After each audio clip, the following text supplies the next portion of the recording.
మన భారతదేశానికి మేలు చేసేందుకు ఈ డాక్టరు తన ప్రాణాలను వదులుకోవాల్సి వచ్చింది. ఈయన పేరు డాక్టర్ సుభాష్ ముఖర్జీ. మన భారతదేశపు మొట్టమొదటి IVF డాక్టర్. 1931లో బీహార్లో పుట్టిన ఈయన డాక్టర్ కావాలని కలకత్తా వెళ్ళాడు.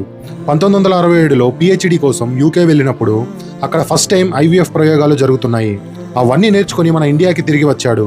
అప్పట్లో బెల్లా అగర్వాల్ అనే మహిళ పిల్లలు పుట్టక ఇబ్బంది పడుతుంటే సుభాష్ గారు ఫస్ట్ టైం ఇండియాలో IVF ను ప్రదర్శించారు.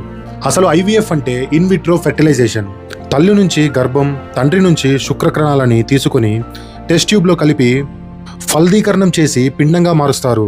దీన్ని 3 నుంచి 5 రోజుల తర్వాత తల్లి కడుపులో ఉంచుతారు. ఈ అద్భుతమైన టెక్నిక్ తో భారతదేశంలో మొట్టమొదటిసారి IVF ద్వారా ఒక ఆడపిల్లను పుట్టించాడు. ఆ పాప పేరే కనుప్రియ. ఆ సమయంలో ఇదొక అద్భుతం.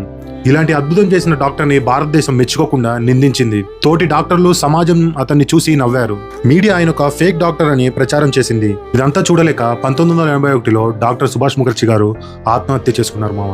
సరిగ్గా 24 ఏళ్ల తర్వాత 2002లో డాక్టర్ ఆనంద్ కుమార్ అనే సైంటిస్ట్ ఈ IVF టెక్నిక్ పై పరిశోధించి నాడు డాక్టర్ సుభాష్ ముఖర్జీ చేసినదే సరైన పద్ధతి అని చెప్పాడు. ఆయన పురుడు పోసిన కనుప్రియకు ఇప్పుడు 46 ఏళ్లు.